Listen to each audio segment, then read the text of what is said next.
it happens. I'm Jeff. That is Tom. Your guys, you guys, your guys? I don't know who you guys are. You guys are you, and you're here. Appreciate it. Thanks for listening on 93.3 Real Talk Radio, Warchant TV. Really appreciate that. That is, well, it's showing support for a local radio station and locally owned as well. And that's a good thing. Appreciate that. And I appreciate you watching on YouTube, Warchant TV. You may notice some changes here, a couple of them. We're using a new video stream and provider. And we also have new mics in the studio, and we can move them all around, do all our things here, up and down, all that. Don't get nervous. I know you heard that. You're like, whoa, what? Hey.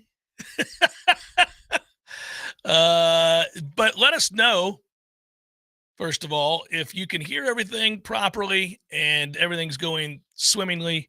You good? We good? Everybody in the chat? So far, it looks like YouTube is fine. So I'm checking to make sure everybody's okay on the Facebook and on the X and so forth. Yeah, we're just trying to make sure that everybody got understands it, can hear us, all that good stuff. Okay, good. Picture looks good. Sound, you got sound? Good. We're at the right place. Lively, everything all right? Not too loud, not too low.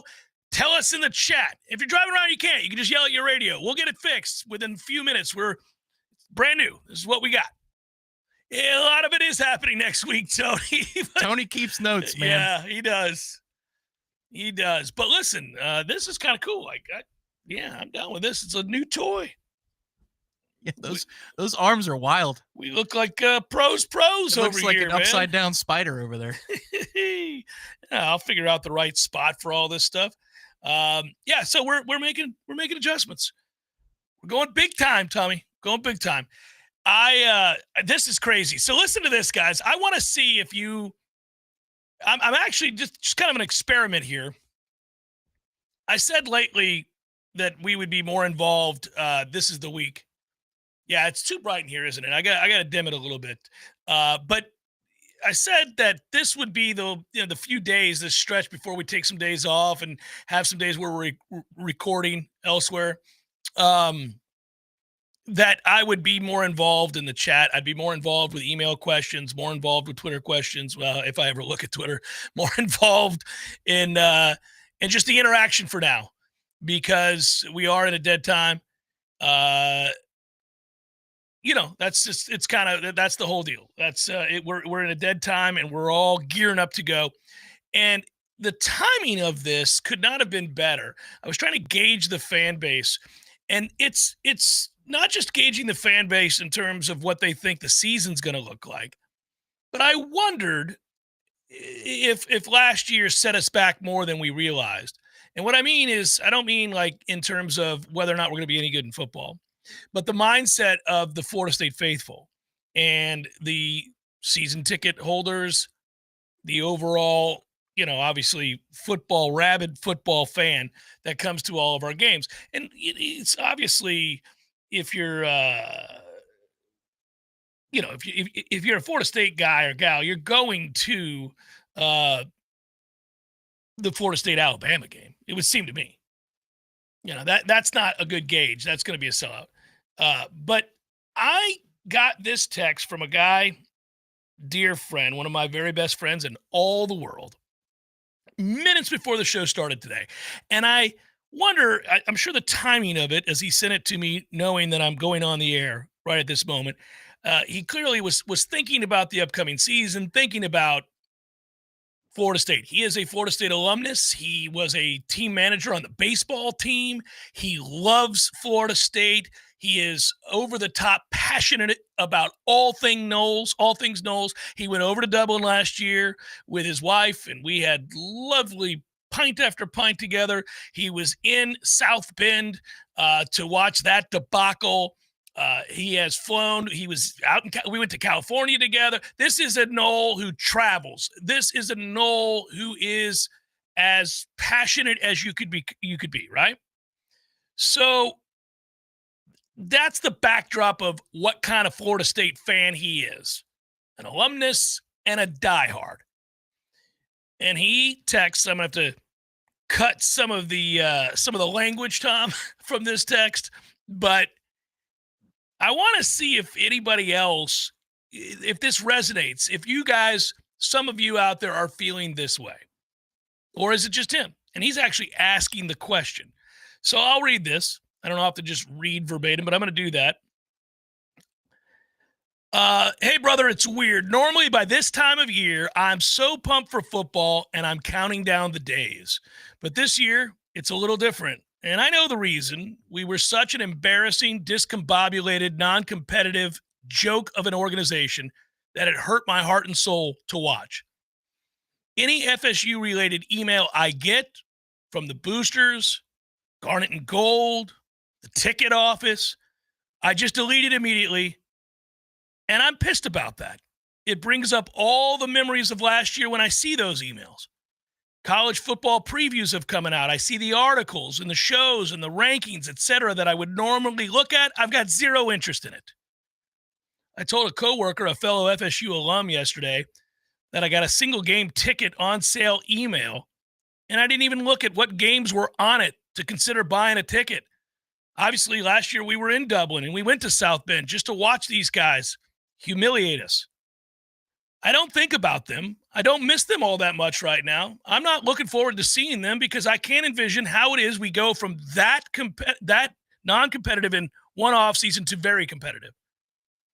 I don't trust Norvell like I did. I don't trust the transfers. I don't trust these kids who say they're coming here. None of it. I don't believe in any of it. Is this normal? Is anybody you talk to feeling this same way as I do? Because as you know, brother, I'm always in on everything Florida State does. All things, all Noles, all the time. And maybe I just need to see these two teams roll out of the tunnel in a few weeks. But damn it, man, I just can't get the engine going this year. That's the text. Pretty reasonable. I mean, he's not over the top crazy or anything with that. Did you react to it with a thumbs up emoji? I didn't react to it at all yet. I literally got it. I don't know, like 12:59. I can understand it. I feel the same way in the industry. You know, I can't speak to the experience that he has as a fan because we're in it. But even the fatigue in the industry of, well, the rules are changing every 15 minutes about what's allowable, what is NIL, what is rev share, what is this, who's on my roster, who's transferring. Oh, God, there's another transfer portal window because they're trying to get stuff done for the house settlement. Like, there's always something more. And it's kind of akin to the discussion you had with David Hale the other day, which is there are so many hurdles that are being put between us and kickoff of just watching the game itself. So for all of that red tape feeling that we get, yeah, I can understand the fatigue. As it relates to the Florida State football team, I made my peace with that. I think that's where working in the industry kind of helps us because we have the ACC kickoff and you're going to mark that time. We have practice. You're going to hear from the players. We're going to do that work one way or the other. So it's interesting to document it. But if it was just like the Bucks, you know, the equivalent for us of we just kind of watch. And that's our thing where we're fans. We go to a couple of games a year and we watch those games. If the Bucks had just gone 2-15, Whew. You mean like the Saints are going to do this year? With expectations of winning the division. Right. And like everything you thought, the rookie you thought who was going to be good stunk or got hurt. Right. The coach that you thought was going to be cutting edge ended up, you know, being 31st in yards per play. Like if it was comprehensive, I would say kind of the same thing. I'd say, well, wake me up for the Falcons game in week 1 and we'll see then. But I don't want to hear anything about what's going on in training camp because we can't win 3 football games in the NFL, which is designed to go 8-8 or 9-8 these days. Ash writes, that's me. Also haven't heard anything about the team this year. It's all secrets, I feel. Blacked out the media, etc. Weirdest feeling about FSU football I've ever had. And I'm a 40-year fan since I was born. Well, you know, the blacking out of the media, meaning keeping us away from spring, I don't know that that's what led to you feeling that way. I think the 2-10 has led to you feeling that way. I think, you know, what I'm finding as we sit here in mid-July, I'm finding that there are two very distinct ways of viewing Florida State football's upcoming season. Some of them are like my dear friend Matt, who sent me that text and who said, I just can't get the engine going. I'm not there. It's not like it normally is. Normally this time of year, I'm ready to go, and I don't feel it. There's that. They're like, they're not saying things like, oh, I hate the team, I hate my school, I hate this and that. It's not that. They're just like, they can't get there. They can't get themselves to get excited. And that is a hangover from the bitter disappointment of last year. That's directly related to having done that very thing last year, which was reasonably expecting to be a good football team, and then finding out it was the worst team you've ever seen Florida State field. And then to be on the wrong end of so many laughable moments and, the hangover from the snub being connected to that season we had a year ago. It's just, I get that. The other very distinct way of viewing Florida State's upcoming season is the polar opposite, because I have encountered that too. I've encountered the people that are like, thank God that's behind us. I really believe it's an outlier. It's not who he is. It's not what we are. It's the byproduct of a very strange time in college football and a slight miscalculation married with a locker room that had no leaders. And it led to a disastrous season, the likes of which none of us will ever forget. But I'm ready to move on. I don't think it's indicative of what we're going to be moving forward. So I can't wait for a fresh start and a new game and a new set of data points to look at and a new way of assessing Florida State football. What are we? That outlier is behind us. What is our baseline now? Are we an 8-4, 9-3 program trying to get back to 12-13 wins and a playoff berth? Or are we in need of a new coach and starting over again, which nobody wants, but that's the clarification that you talk a lot about, that you just want something, some reality to reveal itself. This is where we're at. This is what we got to do. You don't have to like it, but it's the reality of our situation. Or, it could very well be that it's a good situation and you say, okay, thank goodness. Last year. Let's go. Yeah, I'm looking for which way is the arrow pointing, because I have no idea which way the arrow is pointing. There are too many questions. And where I would understand the Florida State fatigue would be the simple question: when am I allowed to feel good about my football team again? Because, 12 hours after the game with Louisville was over, you saw the betting markets and them shifting towards Alabama making the 14 playoff. And your friends were, I'm in 3 or 4 group texts that morning. I'm sure you were, because you're on the road back from Charlotte. People were saying, man, are you seeing the Vegas betting markets right now? First text I got that morning was from another avid gambler who we both know. Yeah. And he said, uh-oh. He just sent a text that said, uh-oh. And this is where having gambling knowledge really helps you. Because the second that those bets started pouring in, it was done. Somebody knew. Somebody already knew. It had already been decided. And those bets didn't come in at midnight when we beat Louisville. It happened. It was the next morning. It was overnight into the morning. Into the morning, and all of a sudden those odds started happening. You went, oh, they're going to do it. And at that point, you're nervous. You're hoping that people are just betting a hunch, or crazy Bama fans are saying, there's no way they're leaving us out. And they were right. But from that point on, I think the energy we had as a fan base was defiance. And we've been there before, and we've done that before. About 2-3 games into the 2014 season, after winning the national title, Florida State fans took on the persona of not tonight haters, with all the first half struggles and then the rallies in the second half. And it really turned into its own thing for the Notre Dame game and for the Louisville game, Miami on the road. It was this monster. And we were fine playing that role as a fan base. We were okay with being the defiant, we won't kowtow to Chris Fowler telling us how we should act at game day fan base. Okay, so that's the energy we have in Dublin. And then you get smacked in the face with the reality of, Georgia Tech just beat you. And it's been almost 2 calendar years. We're going on 20 months of not being able to feel good about the program. And I think that's what we're all bracing for here is when am I allowed to feel good about this? When is it safe to come outside again? And a lot of people have the fatigue of wake me when it's safe to come outside again as a Nole fan and not just keep wearing beatings from either an establishment like the playoff or, I don't know, bad football teams like Memphis. Either way, we're wearing beatings and it doesn't matter who.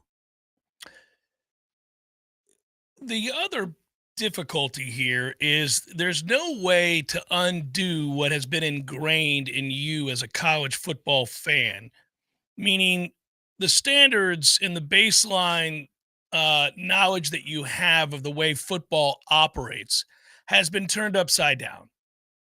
And so the effects of 2-10 live in the realm of the way you perceived college football to be prior to the seismic shift in the rules of the game, how recruiting operates, what's happened with expansion and realignment.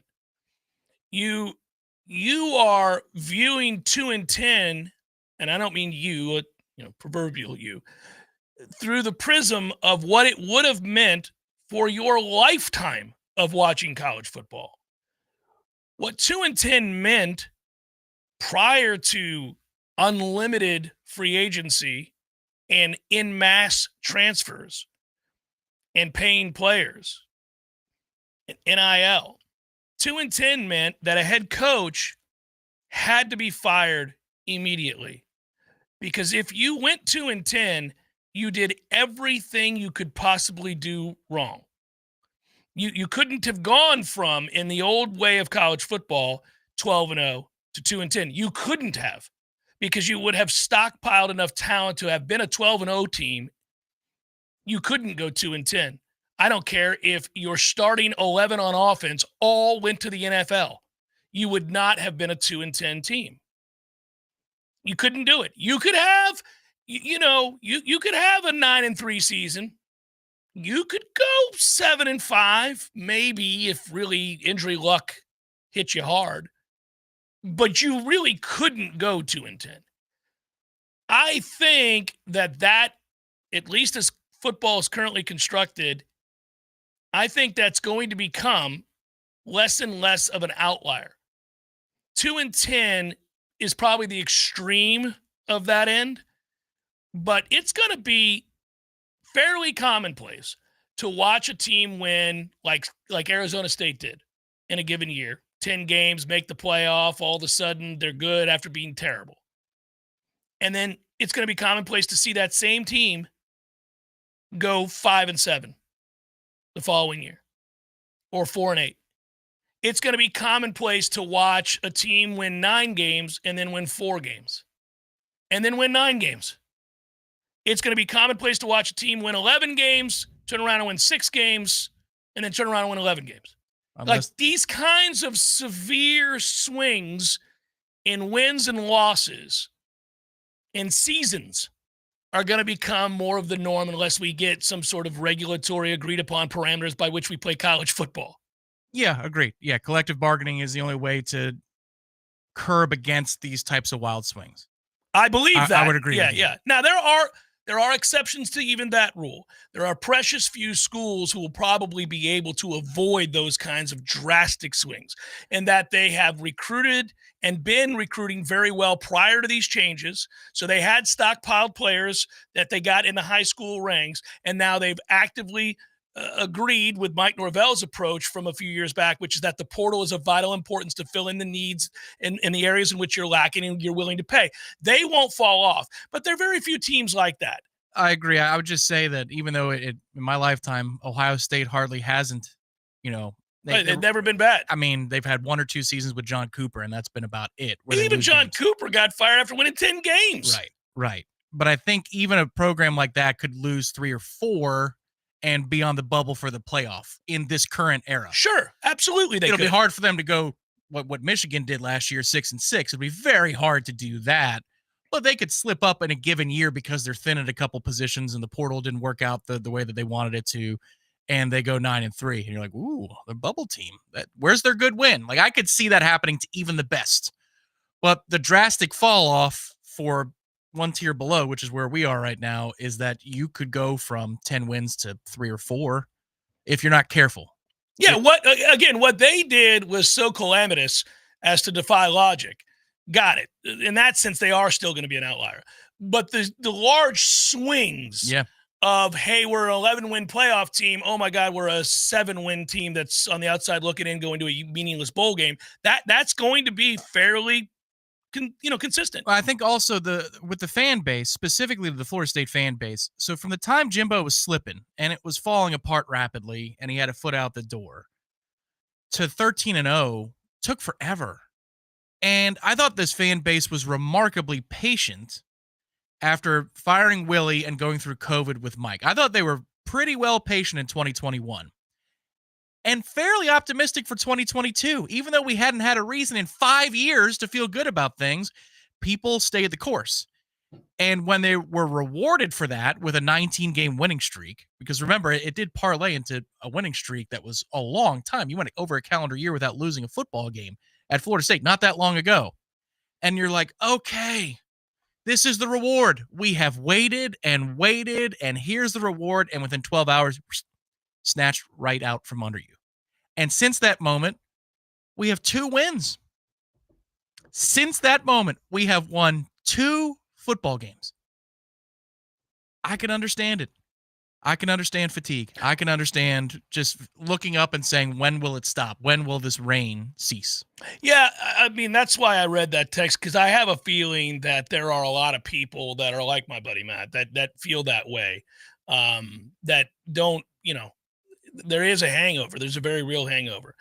The funny thing is, if you compare it to a real hangover, like the kind you get after you have a little bit too good a time on a Saturday night or a Friday night or something like that, the thing that, anchors me, Tom, as somebody who likes to be imbibing with friends, that as I go through that hangover, it doesn't keep me from looking forward to the next time we get together. I don't sit around going, whew, this is some kind of headache and I'm lethargic. I better never do that again. I go, well, better drink some water. We'll be all right. So, that's the other way to look at it. It's kind of like, all right, man, they're going to play football this year. Whether we like it or not, Florida State's about to line up against Alabama. They're going to play the game, and I am going to watch it, and I am going to care about it, and I am going to have a passion for it, and I'm going to go in eyes wide open. I don't think Florida State's going to beat Alabama, but there's a lot to find out, and I'm very, very intrigued, and this season's an important one, and for that, I'm excited. I know what just happened. It was a catastrophe. It was unimaginably bad. I think that's the larger point some have made in the chat here that I glanced a moment ago at, which is that it wasn't the record swing. It was the way we played. It was the dysfunction. It was the lethargy. I agree. Yes, it wasn't just that they lost a lot of games. I'm getting old. I've seen a lot of great seasons, and I've seen a lot of bad seasons and everything in between. I can live with losses in a way that you don't do well when you're 20. I'm 54. I've seen the very best of the best. The best you can be in college football. I've witnessed it. I was there for the 99 season. I was at the 93 national championship. We witnessed Jimbo's 2013 team, which really, when compared to most you've seen in the last 50 years, is in the conversation of greatest of all time. May not be the one, but it's in the conversation. They found a way to score a gazillion points and run the slowest tempo in college football. You know how efficient you have to be to beat bitches' ass that bad when you're running 50 plays because you won't advance your mindset as to how often should be run when you have better players? I don't have to. You run more plays, Jimbo, not fewer when you're better. I don't have to. Well, you didn't. I have Neo. But anyhow, I've seen all of it. I watched a legend fade. I saw Coach Bowden begin the end, and I saw it before most and tried to tell people about it, and it sucked, and I hated it, and it happened, and we lived through it and came out the other side and won another championship. So I can live with these things. It was more the lethargy. It was more the, are you kidding me, we're starting over again? I think in Matt's case, he'll be there for the opener and ready to go. But I think he's saying to himself, miss me, for the preseason stuff. Miss me for Mike Norvell pressers. Did you hear what Coach said today? He believes that this is no. Miss me for your take on, I think this team can win. Not miss me for all of that, because last year was a 3rd-degree burn for the preseason, a 3rd-degree burn. So, forgive me if I'm tuning into more what's going on with my NFL team or what's going on in the pennant race with my team in August. In September and or August 30th when it kicks off, I'm there for you, baby. But if you're trying to reach out to me in week 2 at camp to tell me that, no, these guys, that this is going to be something. Well, but we haven't done that. A, we didn't get to go to camp. B, it's not just us. That applies to a Norvell presser. Did you hear Mike today? Right. What would your reaction be if you were at the watering hole and somebody sat down next to you, he's wearing his Noles gear? He goes, "Did you hear what Norvell said today?" First of all, what would your response be? I would chuckle because I don't care, and either do they. Come on now, don't kid yourself. You no coach can say anything right now that's going to make anybody think much of anything other than, this guy's starting or whatever. You're not. You're going to go, okay. Well. Did he say, Pitch and Penny pools and spas have everything you need for pool maintenance, obviously. Chemicals, cleaners, pumps, vacuums, nets, covers. We all know they already have the largest selection of premium hot springs hot tubs in the entire city, but now they're engaging in the fitness craze that is the cold plunge tubs, which is cool as well. Jump on in a cold plunge tub, get your shiver on, get out of there, get your day started. The same company, the same manufacturer, Hot Springs, doing it up, doing the right thing. Go check them out. There are some at the Greer Road facility, that massive warehouse. So not only will you see the hot tubs, but you'll see the cold plunge tubs as well. It's off of Greer Road, Pinch and Penny Pools and Spas. Hey, no fans, our partner ISF Inc. is a national management and IT consulting firm located.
They understood, we collaborated, and in the end, they delivered beyond my highest expectations. Now, I can barely keep up with the work. They say the future belongs to the curious, and now I'm excited about the future of my business. Find out more at curiositymg.com.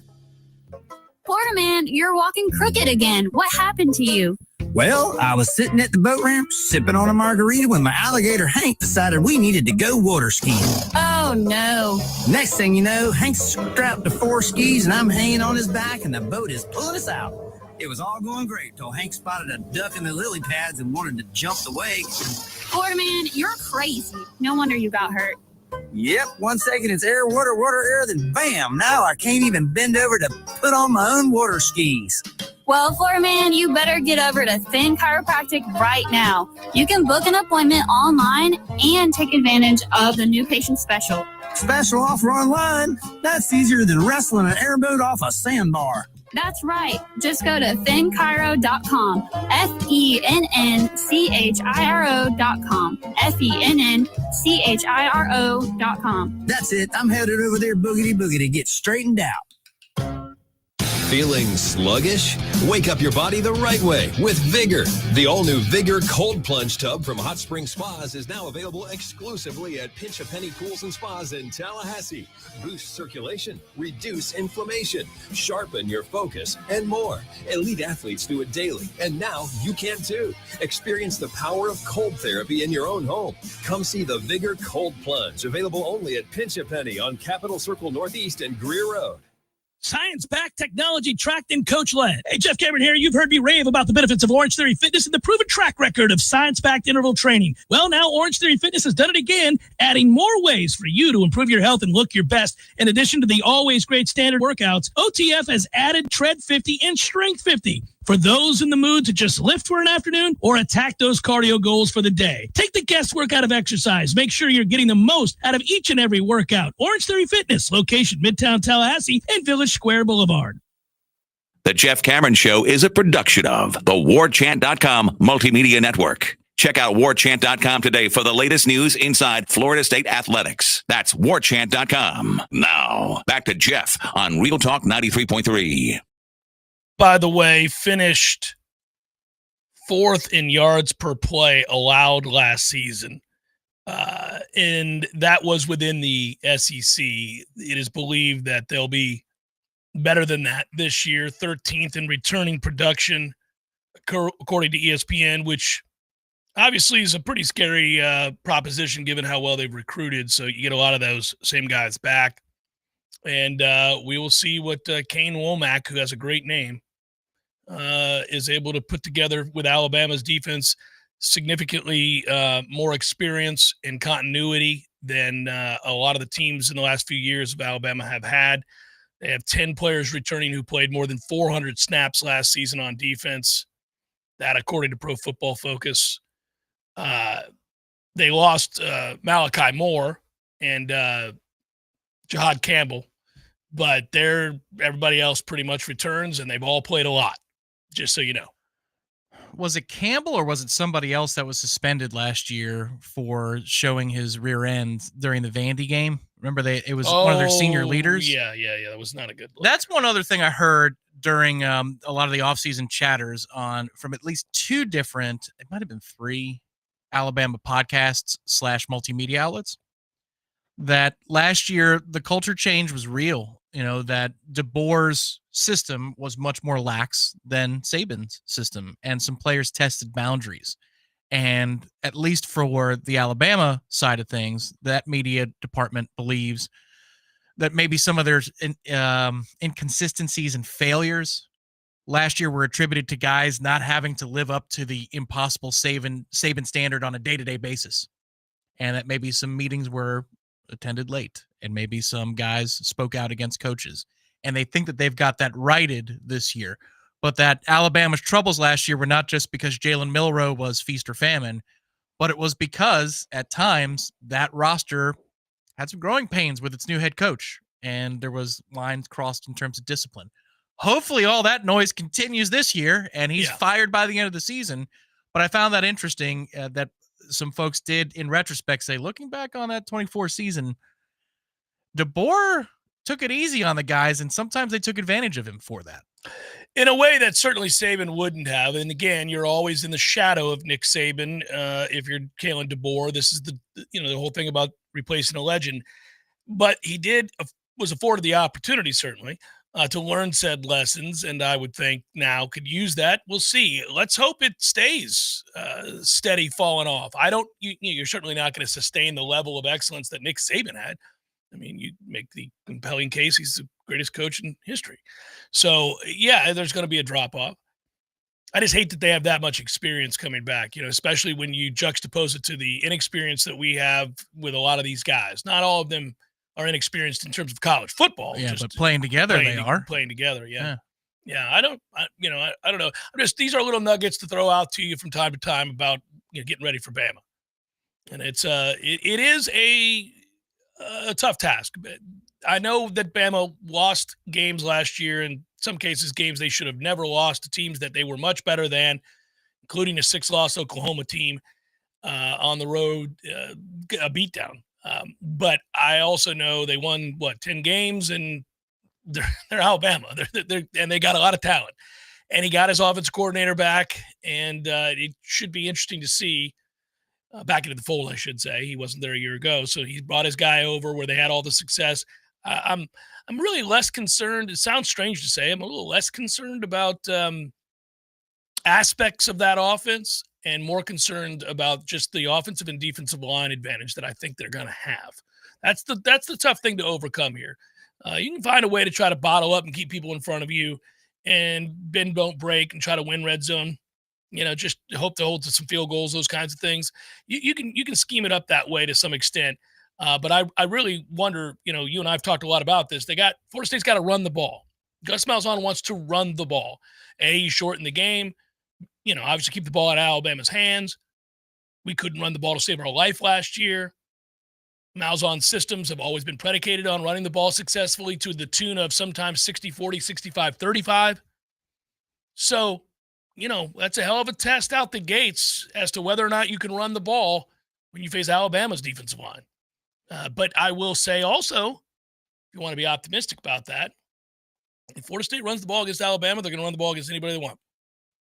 Yeah, it's kind of like a final exam for your first test. Yeah. You're like, hey, man, why do I have to know all the course material? We're in week 3 of the semester here, but that's the way the schedule lines up. You just hope that, obviously, that it's a counterpunch. It's a tough system to prepare for in a given week, especially a situation like this, that you take advantage of some of those circumstances, that they're not buttoned up as an operation defensively when their defense is on the field. They're not ready to communicate at the speed necessary the tempo that we are going to communicate. Yeah, I mean, and that's the thing where I get it. That can run you into a blowout going the other way real quick if you're not successful at running the football.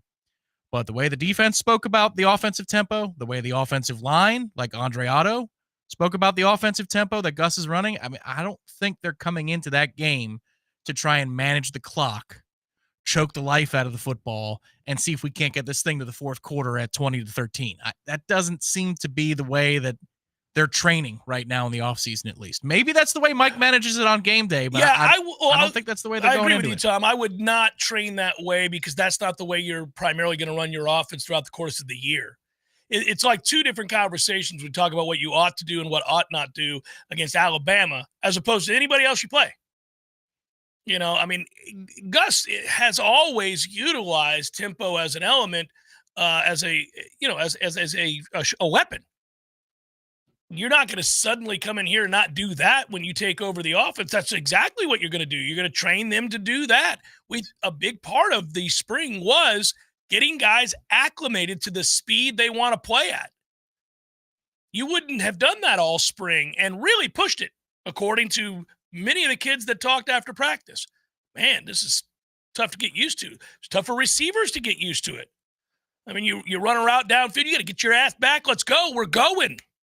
I think it's fair to say that the path to victory that they're drawing up is by the time they know what hits them, we're going to be up by 2 scores. I think that's going to be their idea. Now, it's not like Gus is inventing something that people haven't seen. It's not novel anymore. It was novel when he first got into college football. It's not anymore. But given that we've never run it, there's no way to prepare for game speed. Even when you're in fall camp and playing against Alabama's athletes, there's no way to prepare for the way the game goes and the flow of the game. Between that and the confusion that Tony White is trying to generate, I think that what they're looking at here is we're trying to confuse the hell out of them, and before they know what hits them, they're down 21. It's 21-7 second quarter, and they're going, holy crap. And now you're hoping that the equity you built up early is strong enough to weather the storm once they because they're going to account for it. Yeah, you create a vision where I'm in the stands and are you believing this? 21-7, and this place is bonkers. And they will unleash. The Florida State fan is so desperate for some sort of positivity, something competent, let alone efficient and good. You love boxing. Think about it this way. You are a contender, and you got your shot. Here's your championship fight. Are you trying to win this fight in the first 3 rounds and try to knock them out? Or are you trying to just hold on for dear life and see if we can't get into the later rounds and maybe you're in better shape than this other fighter? I think that's the decision that Mike has to make here is, are we going to try for the knockout early here with our up-tempo and our super aggressive defense, and we're trying to get the crowd involved, and the next thing you know, we're in the second quarter of a game, and they go, oh, all right, we're down 11 from their perspective. All right, let's put the big boy pants on. Or is Mike saying, hey, man, we are at home. This is the first game of the season. If we can get this thing in the fourth quarter to, 7 possessions apiece and the game's within a score, that's when we pounce. 2 totally different ways of going about trying to score an upset. It's Hagler Hearns. Go look it up, everybody. Greatest 3 rounds in boxing history. It's Jeff Cameron Show 93.3 Real Talk Radio, Warchant TV. This is meteorologist Paul Trombley with your Real Talk 93.3 weather update. High at 93 today under partly cloudy skies with storms likely, winds out of the southwest, 5 to 10 miles per hour. Mainly clear skies tonight, chance of thunderstorms, lows level out around 75. Sunshine mixed with clouds at times tomorrow, chance of thunderstorms, highs level off around 95. This report is brought to you by the Lawn Johns. For all your landscaping and lawn care needs, visit thelawnjohns.com. Currently, it's 86 degrees. The weather is unpredictable and can cause issues around your home. Weston Trawick provides commercial, residential, and industrial electrical wiring services, yearly inspections on fire alarms, portable generator sales, and so much more. With 24/7 emergency service and repair, Weston Trawick will be your calm in the storm. Give them a call at 514-0003. Weston Trawick, professional electrical services day or night. Visit online at westontrawick.com. Hey everybody, this is Shannon Young with Cross Country Mortgage. Been in the industry now for 22 years. I just made the move over to the nation's largest retail lender, Cross Country Mortgage, here to serve you in 7 states, including Florida, Georgia, Alabama, the Carolinas, Tennessee, and the state of Texas. Here to offer better service, better rates, and if you were thinking about buying or if you've been on the fence and been waiting to call me, now is the time. You can still find me at loansfornoles.com. That is, again, loansfornoles.com. I've helped thousands of fellow Noles get into their dream home, and I can't wait to help you get into yours. Give me a call today. I'm at 954-369-6171, or go to loansfornoles.com. Again, that's 954-369-6171, and that's loansfornoles.com. Equal housing lender. NMLS number 373031. Haven't seen this guy since, what was it? Oh, shoot. U2 at the Sphere in Las Vegas, baby. Hey, how about that, man? Wasn't that fun? Good show. Good show. Everything about it. Nearly perfect. Nearly perfect. I had everything I could possibly want. I wanted one thing, couldn't find it, and I looked everywhere. No Cubans. What do you mean? No Cubans. There was Cubans. No, I didn't see any Cubans. Dude, no. I'm sure there was Cubans there. I mean, No. I walked around. There was a moment right before the show. I thought, got to find some Cubans. Nothing. Dude, there's Cubans. There was Cubans. I'm sure there was Cubans. In Las Vegas? In Las Vegas. No Cubans in Vegas. There's Cubans in Vegas, man. Eddie, there were no Cubans. Chef. The sandwich. There were no Cuban sandwiches. You're Cuban. Of course I know there were Cubans there. Oh, the sandwich. Yeah, no, there probably wasn't many there in Vegas. No Cubans. No, not yet. Gordo's, bringing the flavor and flair of Cuban food to Tallahassee since 1996. The Jeff Cameron Show is a production of the Warchant.com Multimedia Network. Check out Warchant.com today for the latest news inside Florida State athletics. That's Warchant.com. Now, back to Jeff on Real Talk 93.3. Yes, Robert Sugar Ray Leonard later on defeated Hagler in a very controversial decision. As somebody who watched that fight when it happened, Hagler won that fight. Judges became enamored with the glitz and glamour and dancing of Sugar Ray. Hagler won that fight. But that's not the fight I was referencing, obviously. I was referencing Hagler Hearns, which is a take your breath away flurry of thunderous punches from both men for 3 rounds. Honestly, the only Sugar Ray that I acknowledge is the great music artist known as Sugar Ray. Lest we forget, Tom. I just want to fly. You know? Is that guy dead too? Ooh. Didn't I get it right about the other one? Yes, you did. I did get it right. And I knew the lead singer. That's sorry. It's the same band, but they both suck. It was Smash Mouth. Smash Mouth. Yeah, they sucked. Yeah, and that guy's dead. I didn't root that. I don't think he's dead, Sugar Ray lead singer. Wasn't he on like... He had a second career with VH1, all those I Love the 90s shows. Mark McGrath. I was hoping maybe he'd passed. He's still kicking. He's 57. He was born in. Chan, you're too nice. He was born in Hartford. Great. Yeah. I'm glad I don't see him anymore. Z-Chan writes, can you please outline the intricacies of the future of the women's lacrosse team and how they can compete early on for conference and national championships? Just kidding. It's almost football season. That's right, Z-Chan. I'll be seeing you soon. Looking forward to it. Also, as always, thanks for your kindness and your contribution. Thank you very much. Yeah, it doesn't show the colors with this particular. That would be a red. Big red. Thank you. Thank you, CJ. A big red. Big red. Thank you. Is that like what the Nebraska PA announcer says after the game's over?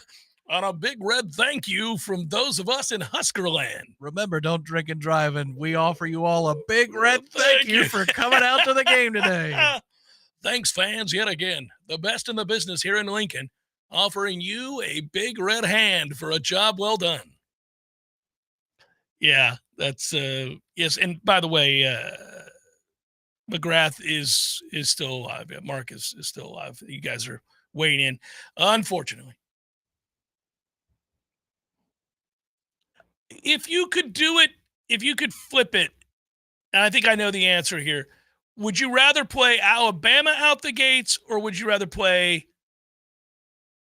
Clemson out the gates? Alabama. Yeah, me too. Would you rather play? New quarterback is the reason. It's that simple. One as a new quarterback, one as a quarterback who will hit the ground running in week one. And we need the new in week one. What about Florida? Would you play instead of the end of the year? Would you play Florida week one? Love where they are. Yeah. Love where they are. Me too, because I got Tennessee the week before they play us. I mean, that attrition from that season. Absolutely. All right. Miami. That's a maybe. I think I would still rather play Alabama, but you could make an argument where I would say, all right, I concede. And Miami would be a good get because Beck in week one, new system. Don't know. Yeah. Yes. You could have a whole lot of I don't knows, and there's certainly the gap from their talent to ours isn't as wide, potentially speaking, as not as wide. It's still better than ours, but yes. Well, who isn't? Well, come on now. Hold on. Yeah. What do you mean who isn't? There's plenty of teams in this ACC that don't have as much talent as Florida State does this year.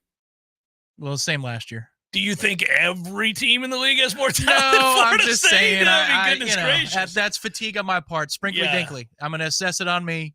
I got mad because you said everybody's more talented. I get it. The world's more talented. Well, no, but it's a sprinkly dinkly on my part. Okay, sprinkly dinkly is right.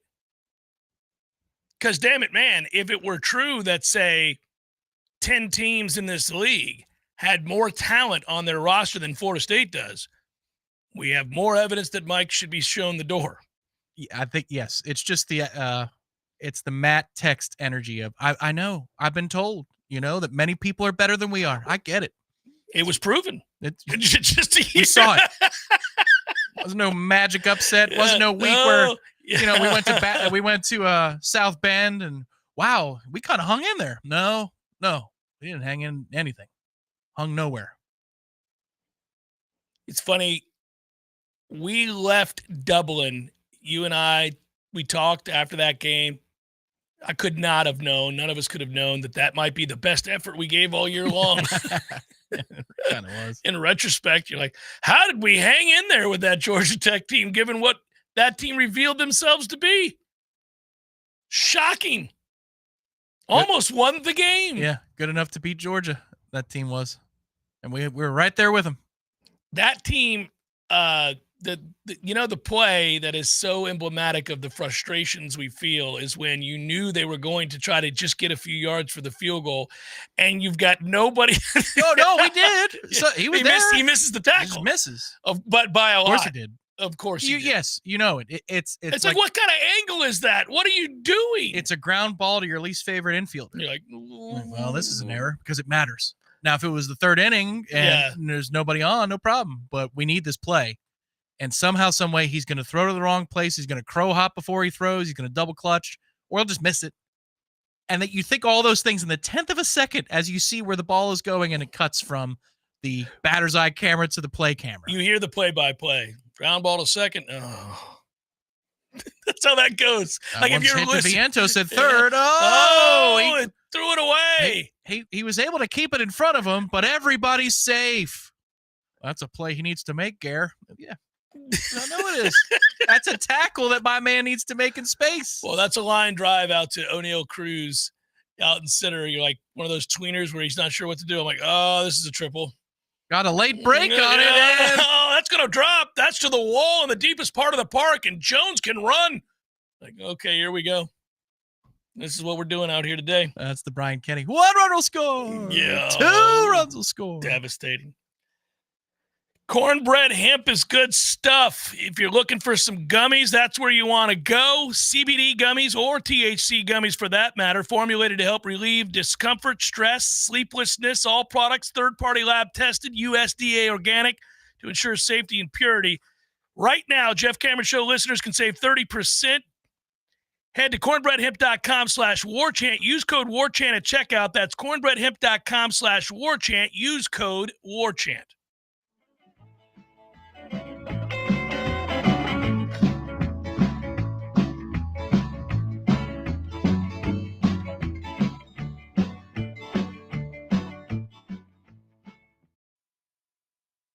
Searching for the best place to spend time outdoors this spring and summer? The Golf Club at Summerbrook has all the amenities you and your family need. Purchase a family pool membership this season and enjoy the most luxurious and relaxing resort-style pool in the entire city. With a 6,000 square foot deck, covered pavilion, and poolside drink and food service, you'll feel like you're on vacation. Reserve your pool membership today. Visit the Golf Club at Summerbrook.com or call 850-894-GOLF. That's 894-GOLF.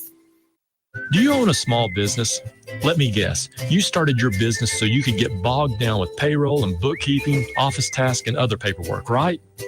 Probably not. I'm Craig Collins with Collins Income Tax Solutions. Allow me to help you get out from behind your desk and get back to doing what you love. For any of your payroll, bookkeeping, or other business services, give me a call today and allow me to take it off your plate. You can find my contact information online at collinsincometaxsolutionsllc.com. When you need the plumber quick, how long is an acceptable time to wait? Hey guys, we really need you over here. My toddler just flushed a whole bunch of toys down the toilet and everything, and I mean everything, is backing up. 2 hours?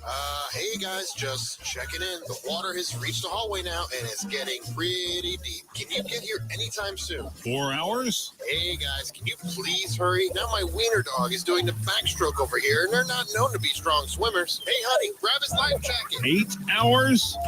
Oh, so now you're here. At M&L Plumbing, you'll never have to wait long for quality, dependable service right when you need it. Our qualified technicians aim to achieve 100% customer satisfaction. And now M&L Plumbing can also be your go-to for all septic tank pump-out services. So the next time you need plumbing work or repairs, think of the name M&L Plumbing. Your local plumbing experts, commercial or residential. Give us a call, 850-575-9393, or online at mnlplumbing.com. M&L Plumbing, for all of your plumbing needs.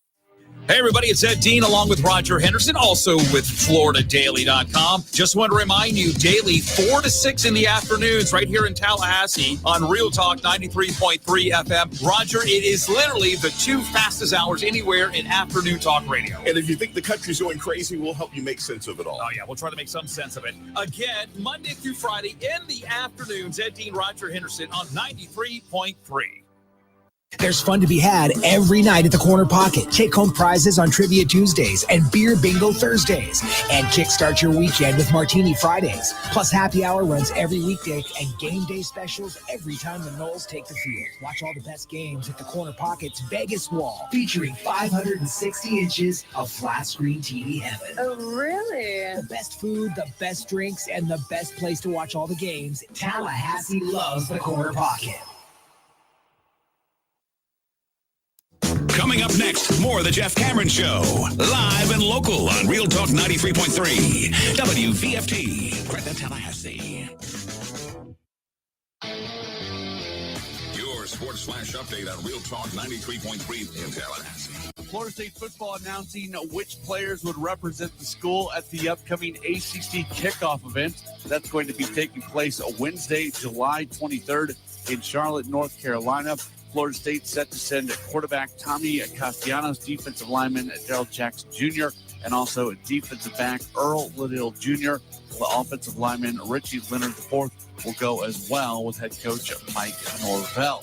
Moving to baseball, the Tampa Bay Rays, they lose to the Boston Red Sox yesterday by a 4-3 score. They're going to continue that series against Boston tonight with Drew Rasmussen on the mound. Marlins lose to the Reds yesterday 6-0. The Marlins match up against Baltimore tonight.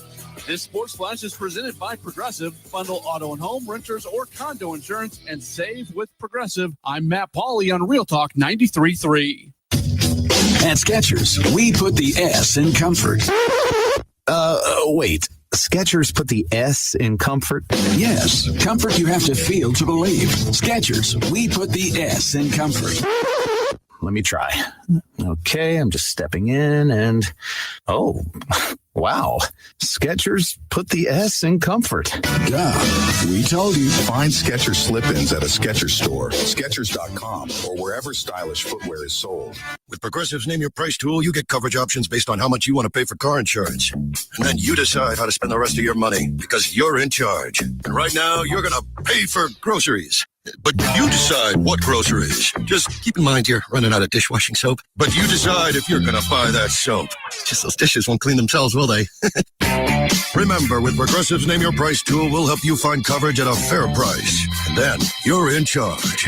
Progressive Casualty Insurance Company in affiliates. Not available in all states. Price and coverage match limited by state law. Hey, let me tell you about my friends at Tried and True Consulting, a Seminole-owned business that specializes in payments and business solutions. Tried and True's core expertise includes card, ACH, point of sale, mobile, e-commerce, and hosted payment solutions. Tried and True will help you reduce costs and increase your bottom line. That always sounds nice. Whether you're a retailer, restaurant, licensed professional, or service industry, Tried and True is saving you money. Tried and True's expertise extends to payroll, video menu ad boards, IT services, web design, and social media. It's time to make one call and tell the competition to take it on down the road. Call Don or Joe today at 844-464-6653. That's 844-464-6653. When you do business with Tried and True, they contribute 10% of the net revenue to the battle's end. So go Tried and True today. Call 844-464-6653. The 2025 hurricane season is here. Are your gutters and drains up for the challenge?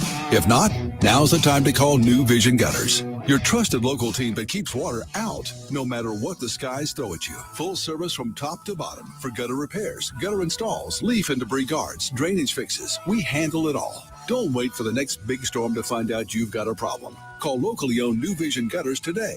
We keep our minds in the gutters, so you don't have to. Online at newvisiongutters.com. Science-backed, technology-tracked, and coach-led. Hey, Jeff Cameron here. You've heard me rave about the benefits of Orange Theory Fitness and the proven track record of science-backed interval training. Well, now Orange Theory Fitness has done it again, adding more ways for you to improve your health and look your best. In addition to the always great standard workouts, OTF has added Tread 50 and Strength 50. For those in the mood to just lift for an afternoon or attack those cardio goals for the day. Take the guesswork out of exercise. Make sure you're getting the most out of each and every workout. Orange Theory Fitness, location Midtown Tallahassee and Village Square Boulevard.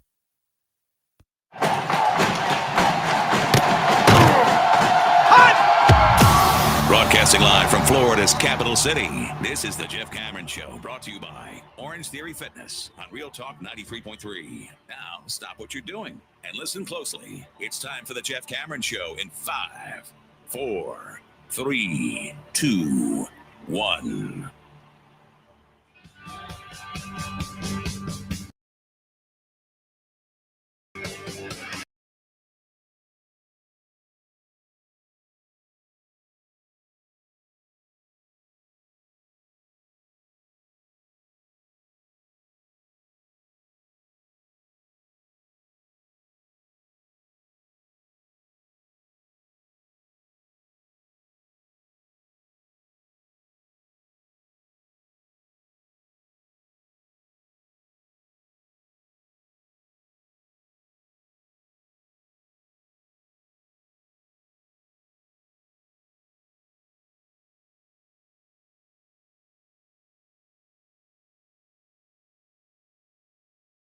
Massive thunderstorms. That's what you're doing.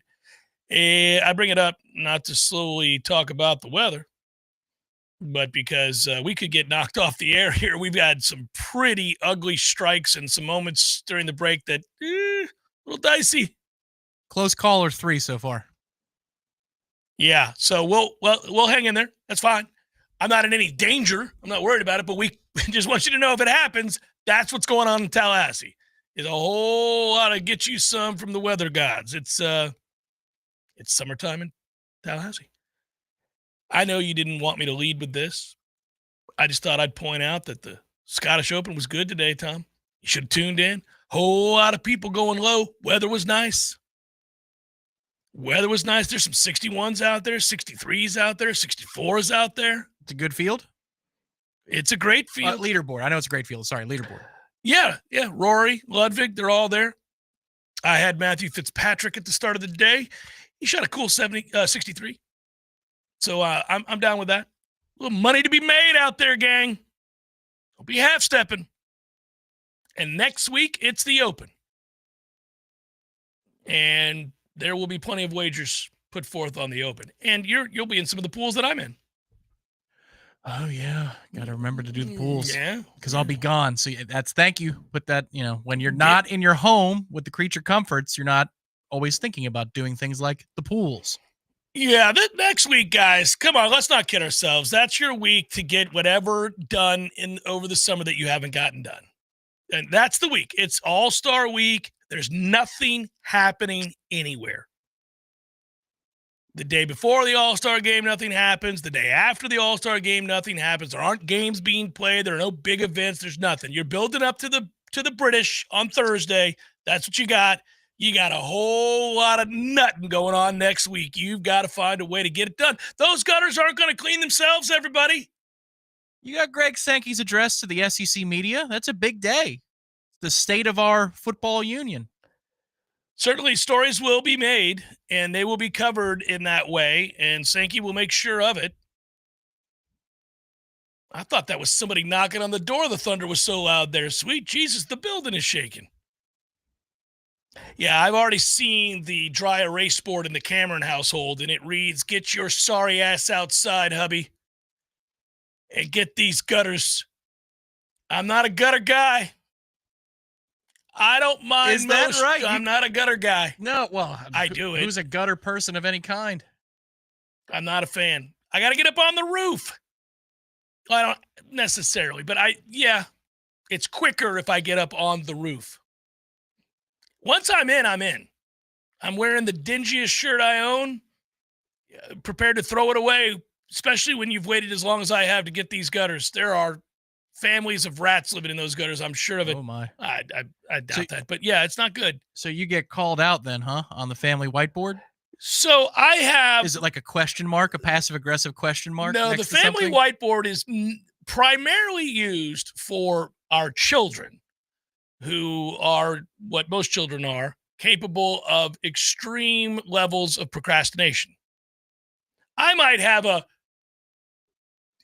did you make the car payment or something kind of question up there? Like it's the date, she'll just put the date. Like, that's right. Yeah, it's got out of, yeah. No repos, right? Yeah, that's the whole thing. But the kids will have all these things that they're supposed to do. And I don't mean all these things as in like we burden them with chores that are beyond reason, but just things they got to do. And then I'll do it. So that's usually there. But if there's one for me, it has something to do with, can you take the trash out? Can you do this? Like she'll leave it for me just as a honey-do list. And the gutters have been on there. And so today it was starred. Oh, okay. All right. Well, she knows next week there's nothing going on. Come on. When are you going to do it? You got to do it now. There's nothing. And if you don't do it before football season starts, it's not going to get done. It'll be another year until those gutters get cleaned out. So it should just be a photo. Maybe I'll print it out and I'll send it to Christy. A photo of Joe Pesci in Casino when he's telling somebody it's time to get something done. Yeah. Just that, the poofy hair, maybe when he meets him in the desert and he's got the sunglasses on and he's just got an expression like this where he's looking up at him. And that could be next to the job. Territorial Nole, I just saw you in there, and I'm so proud of you. I don't know how many people get the joke. If you weren't listening to yesterday's show, you might not have any idea what's going on there. But as soon as I see Territorial Nole, I start laughing. And yes, the Jocko book, Discipline Equals Freedom. I actually own that book. I have not been able to heed all of Jocko's advice, however. I'm too weak. I can't be that level of discipline. The gutters get pushed to the back. I'm sorry. Colin, you don't have to do the gutters at the Cameron household. And tickets are available. Go to Florida State's website, I do believe, for the Alabama game. Single game tickets are available now. I should read that, right? Oh, there's another notification? No, I just read it earlier in the week. I should reread the deal. What we have there, which is tickets available now. And I like how they kind of promote the element of surprise. You never know where you're going to be. It's like that's the carrot they're dangling. Add some spice to your life. Get the no pass. You could be on the 50 or up in the nosebleeds in the back. Never know. You'll find out Thursday. Ooh, today's the day I find out. Hey, there could be vomit in your seat. It's like trying to win the lottery to go to the Masters and get a badge, right? Every year I enter the lottery to try to get a badge to go to the Masters. Every year they send the email telling me I didn't win. Every year it's thanks for applying. Oh, let me guess. Didn't get them. And yet I know like 5 people who have gotten them. That's the worst call or text you get when your buddy goes, I won. Son of a bitch. I've tried 20 years. Now I've been, but yeah. Yeah, Millar's won 3 or 4 like times. 3 or 4 times. Yeah. It's a rigged system. Millar has figured it out. There must be a way in which you have to apply for those, for the badges. I don't know. It's frustrating. But there isn't a football angle to take today. There isn't FSU news that is out there. There isn't a recruiting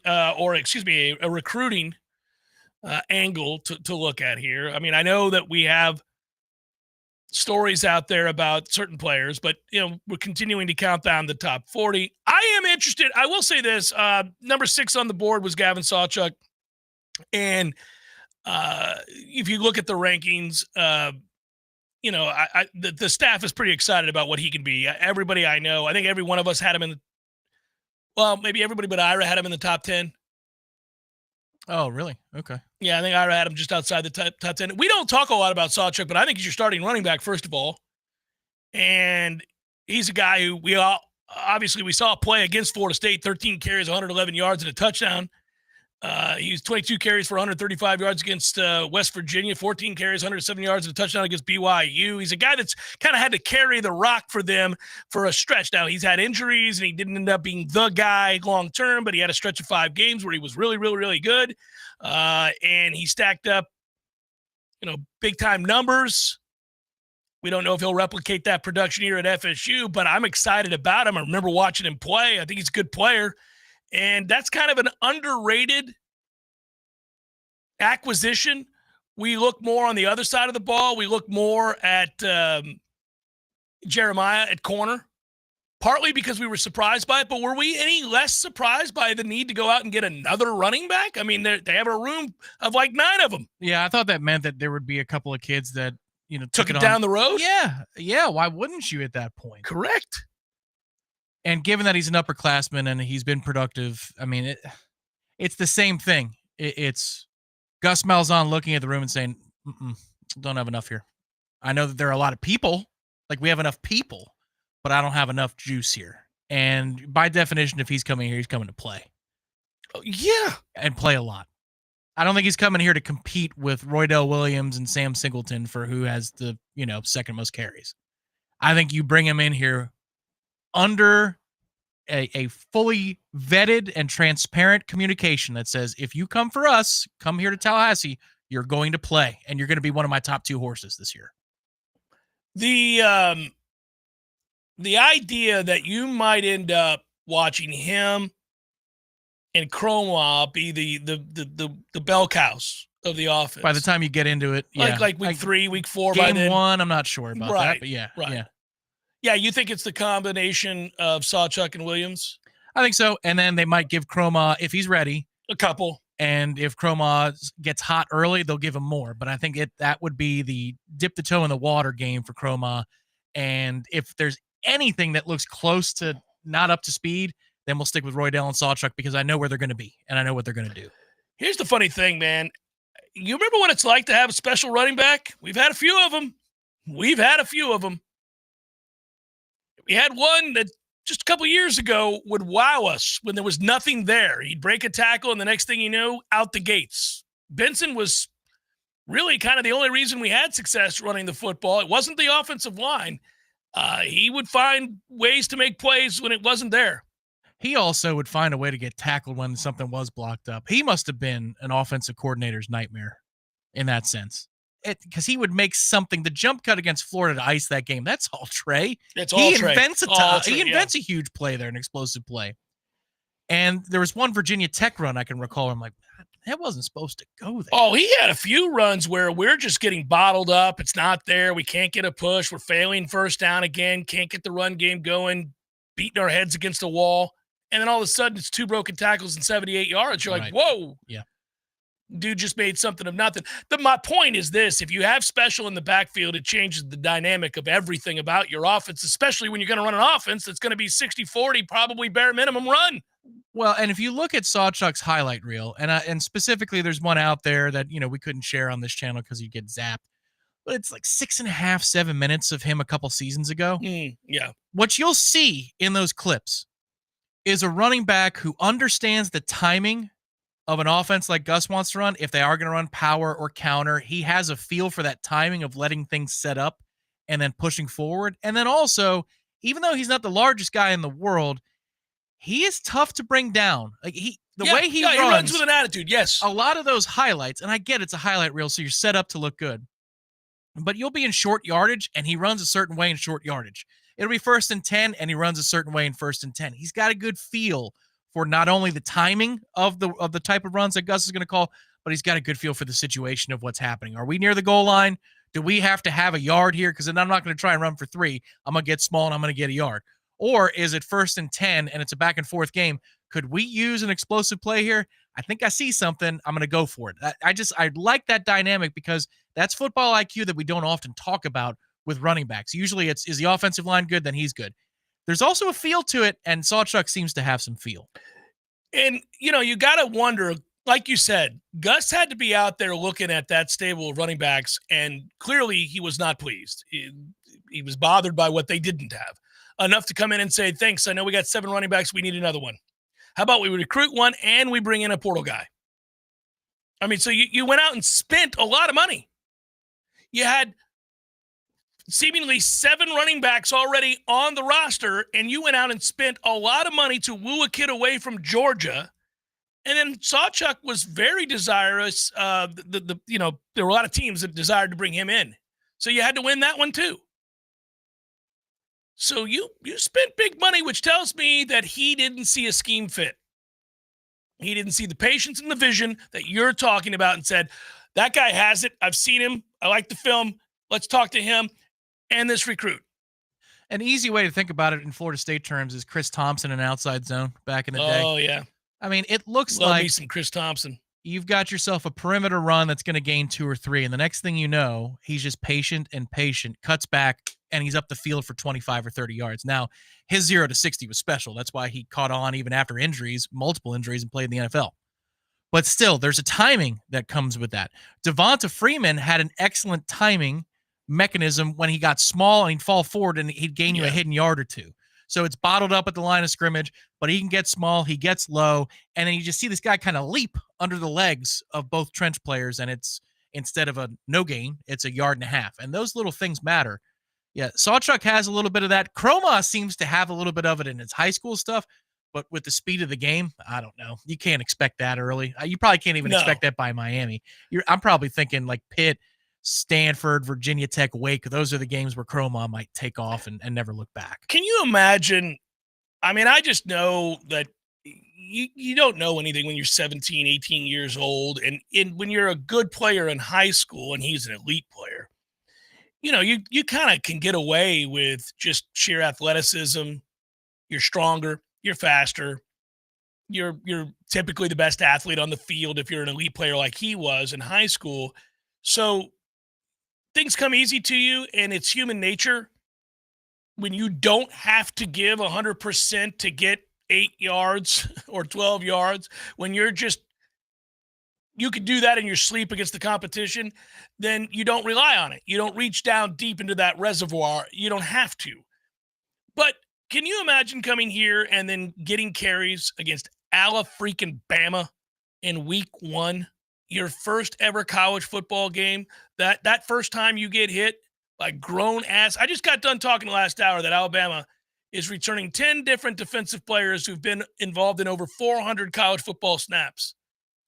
So these are grown asses. These are guys that have been hitting that weight room and all the nutrition, that are going to be playing in the National Football League, some of which will be drafted in the first round. Their linebacker, their defensive tackle, the guys that are going to be tackling you, right? So imagine that moment. That hits different. Some kids handle it. Some kids handle it with, not only with ease, some kids ascend to even greater heights. They do reach back right away, realize it's necessary, play that way. I mean, we all watched Warwick Dunn his freshman year. We all watched lots of running backs that have come in, lots of receivers, and even quarterbacks that have been able to handle it. But that's when you know they're special. So if he is good against Bama, even in, a limited role of, say, 7 carries, Cromo walks out of that Alabama game with 7 carries and 34 yards, breaks a couple of tackles, shows the vision. You're going to be over the moon. It's probably a hot take to say this, but I feel like if Cromog gets 7 carries or more in the Bama game, we're going to win. Which means we're sticking with the run a lot. Yes, it means there are runs to be distributed, first of all, if he gets 7. It also means that he was successful on his first couple, and so you give him more. I think you scheme that game up to give him 3 carries, 5 carries at most, and then you're looking at Sawchuck and Roydell for, let's call, you want to run the ball 35 times, 40 times. Castellanos takes 8 of them. Maybe more than that. For that game, yeah, that's what's interesting. It's almost like a playoff game out the gate in the way that you manage it. It is, and I think you play it that way. Yeah. I mean, you're not out here it just might say absolutely nothing about what we're trying to do week to week once we get into the throes of the season. Right. It's like it's its own self-contained thing. My friends at Tried and True, they're a payments and business solutions company owned and operated by fellow Noles. Don, Joe, Rusty, these guys doing good work in our community, really throughout the state. They jumped into the Tallahassee market, reached out to us well over a year ago, and they've been doing good things. Businesses have signed on to have them process payments. They've signed on for the video ad boards, which further highlight what your business does at other businesses throughout the Tallahassee area. If you want to get involved with Tried and True as a business, know that 10% of their net revenue goes to the Battle's End. So they're helping us on the football field. They're helping your business. They're helping the community. They're doing the kinds of things that you want local businesses to do. Tried and True Consulting. Give them a call today. It's an easy number to remember. 844-I'm-4-NOL. 844-464-6653. Scan that QR code. Find out more about our friends at Tried and True Consulting. Hey, this is for my homeowner friends out there. You know who you are. When you get your grass cut, you're going to inspect the work, make sure it's good. Get your house painted, check around every corner and edge, make sure that's done right. Get a new roof, get to get eyes on those shimmering new shingles. Get your septic tank cleaned. Bet you're not popping your head down in there to take a look around. You got to trust it's done right. I'll make it easy. Go see my friend Greg Miller Septic. They're my guys. I trust them, and you can too. MillerSeptic.com. That's it. That's the commercial. That's the whole thing. Check them out. It's MillerSeptic.com. Hey, no fans, our partner ISF Inc. is a national management and IT Local 349. located We're here right watching a little bit of Wimbledon. So this weekend we're going to have some special sauce on our wings. It's called the Dum Dum sauce, a little hotter than hot. So come get some Dum Dum sauce. Let's see how dumb you are. It's fantastic flavor, amazing flavor, and a little bit of good heat. A little hotter than hot. So come check us out this weekend at Bumpus Local 349. And keep listening to Jeff Cameron on The Jeff Cameron Show.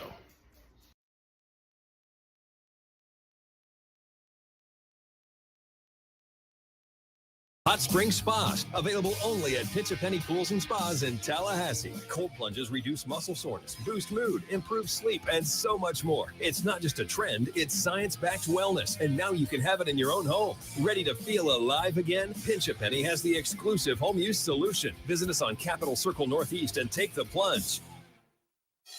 Ain't nothing but a G-Pod, baby. I am 99% sure that is not how the lyrics go. Well, you like remixes, right? Of course. Well, think of this as a Grassroots Coffee remix per se, because Grassroots Coffee is now in the single-serve coffee pod game. Dude, those single-serve coffee pods and cups are weak sauce. Not Grassroots Coffee G-Pods. They have more coffee in them than regular single-serve pods and cups. Seriously? And not only do they have more coffee, they have a built-in filter for better brewing. They fit in most Keurig machines, and they are fully compostable. It's still the small batch, slow roasted coffee you love, so go to grassrootscoffee.com and get your box of G-Pods today. Baby. See? Remix! Well, actually, that's more of an homage. Grassroots Coffee, locally owned, locally roasted, and made for everyone, loved everywhere. Grassroots Coffee G-Pods. So very good. This week's Legacy Moment brought to you by Cornerstone Memorials remembers Officer Miguel Santiago, a beloved member of the Tallahassee Police Department. Known for mentoring teens and walking neighborhood beats with purpose and pride, Officer Santiago believed policing was about presence, not power. After his sudden passing in 2022, hundreds attended his vigil. His dedication lives on in the Explorer program he helped launch for local youth. We salute Officer Santiago, a true hometown hero. This has been a legacy moment honoring the lives that shaped Tallahassee. Sponsored by Cornerstone Memorials, helping families honor their loved ones with dignity and care. Find out more online at cornerstonememorials.org. Do you know of a Tallahassee legacy that should be shared? Text the word legacy to 850-386-8255 to submit your story for the Cornerstone Memorials Legacy Moment. Science-backed, technology-tracked, and coach-led. Hey, Jeff Cameron here. You've heard me rave about the benefits of Orange Theory Fitness and the proven track record of science-backed interval training. Well, now Orange Theory Fitness has done it again, adding more ways for you to improve your health and look your best. In addition to the always great standard workouts, OTF has added Tread 50 and Strength 50 for those in the mood to just lift for an afternoon or attack those cardio goals for the day. Take the guesswork out of exercise. Make sure you're getting the most out of each and every workout. Orange Theory Fitness, location Midtown Tallahassee and Village Square Boulevard. The Jeff Cameron Show is a production of the Warchant.com Multimedia Network. Check out Warchant.com today for the latest news inside Florida State athletics. That's Warchant.com. Now, back to Jeff on Real Talk 93.3. Opportunity for us to do something we do every week, thanks to our friends at ISF. Solve for the future. Let's try to solve for the future. Most days, we relate it in some capacity to football. I don't think today will be any different. Really quickly at the outset of this, do want to remind everybody that great moment at hand for leadership here in Tallahassee. A chance to empower your team. If you're a team leader, if you're a boss, an owner of a business with employees, and you want to lead with purpose, there's an upcoming event here in Tallahassee in August. We'll help you learn more as to how to improve those skills. Spots are limited as part of this event, and you're going to want to go to isf.com and click that GLS tab and claim your spot. But what I'm talking about is a leadership summit here in Tallahassee. Obviously, leadership is a mindset. This August, Tallahassee leaders are invited to grow, connect, ignite change together. Obviously, ISF has been a proud sponsor of the Jeff Cameron Show. They're partnering with the Florida Technology Council to bring the Global Leadership Summit right here to our city, live stream from a global stage to an intimate, high-impact setting. You want to be a part of it. By the way, guest speaker Nick Saban, part of this as well. So whether you're a student, executive, nonprofit, leader, teacher, entrepreneur, team builder, the Global Leadership Summit gives you real tools to lead with confidence, clarity, and purpose. You walk away with ideas you can use right here today, right now. Not just inspiration, but implementation as well. So you want to get involved in this, you can register. You got to register really soon because the days are running out for you to get your spot. Register by July the 16th to get select discounts for students, teachers, nurses, first responders. You'll save even more with discounts up to $120 for students, teachers, nurses, and first responders. Go to isf.com and click the GLS tab to claim your seat at the Leadership Summit. You want to solve for the future, Tommy? Go ahead. Pick a side of the ball, buddy. Okay. Well, we've talked a lot about offense today, so how about the defensive side of the ball? All right. Solve for me the top 4 linebackers in terms of snap count. Snap count for the Alabama game. Elijah Herring, number 1. Yep. Omar Graham. Ooh, all right. Probably number 2. There seems to be an undercurrent here amongst the staff and those that are connected to the program that Omar is going to be more reliable than, say, Juice. I'm still betting on Juice. Might be a sentimental thing. Might be that I was burned watching Omar's freshman season and thinking, why is he here? I agreed. But there was a health issue there, and there's also a new set of eyeballs and somebody who can maybe develop the skill set, because there is a skill set there. I feel like Juice Cryer is going to be that set guy, but okay, you've got Omar, number 2. Cryer will be out there, and I have him on my list of 4 or 5 guys. I guess Stephon Thompson as well will be on that list. Don't know what to think of him necessarily. You'll notice that the guy I'm not mentioning is Blake Nicholson. And I do think there's something to Blake's game that we can utilize, but it primarily involves speed and covering, not being in there against a bullish front that wants to run the ball. You don't want him out there for that unless he gets much bigger and much stronger. You're going to use his legs and you're going to use his speed and coverage. But, I think a team's going to line up and try to run the ball downhill. I don't know that you want him out there. I wonder, just in terms of, the extra safety that they bring up near the line of scrimmage, the rover, and or the buck position, where all these guys shake out. Because obviously you wouldn't put Nicholson at safety. I get that. Right. He wouldn't be a rover. But against certain looks, that skill set of coverage, I don't think Tony White is closed-minded when it comes to how to spread out 11 people on a field to stop whatever it is the strength of an offense is. And so how Alabama lines up is going to go a long way into how many linebackers we have on the field at a given time. Is this a day in which Ty Simpson is dropping back and you've got 3 wide plus a tight end, you're in 11 personnel, and you need a little bit more coverage? Or is this that they're going to get a little bit more jumbo and we're going to have to load up and stop the run because they're going to load up with their personnel, they bring out a couple tight ends? The sort of unknown in all of this is the role at some point, and I don't know if it would be the Alabama game or just much later in the year. Where does Caleb Lavalley fit? Or Lavalley? I do need to learn how to say his name. He needs to play. The North Carolina transfer comes in at 6'1", 230 and is athletic. His brother's even more athletic, and we are going after him. Or did we get the commitment? Yeah, he's committed. We got the commitment from him. So, he's played sparingly. He played in the bowl game for North Carolina. Had, I think, 8 tackles.